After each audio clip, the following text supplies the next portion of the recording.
আৰু এটা কথা ক'বলগীয়া আছে এইটো ময়ো আছোঁ গৰিমাও আছে আমাৰ বহুত ফ্ৰেণ্ড চাৰ্কল আছে এই গামোচাবোৰ কি দিব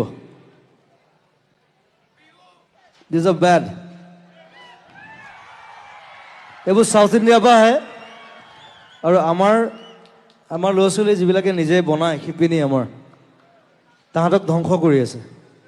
চ' ডোণ্ট বাই ইট এইবিলাক গামোচা নিকিনিব এইবিলাক একদম বেয়া একদম আৰু গোটেই স্ক্ৰেচ কৰি দিয়ে গোটেই কাৰণ তাহাঁতি বনাব জানে অসমীয়া গামোচাখন আমিহে জানো বনাব কি গিৰিণ্টে পুণ্ডকলি গলি সি কেনেকৈ জানিব অসমীয়া গামোচা চ' ডোণ্ট বাই ইট এই গামোচাবোৰ নিকিনিব দিজ আৰ বেড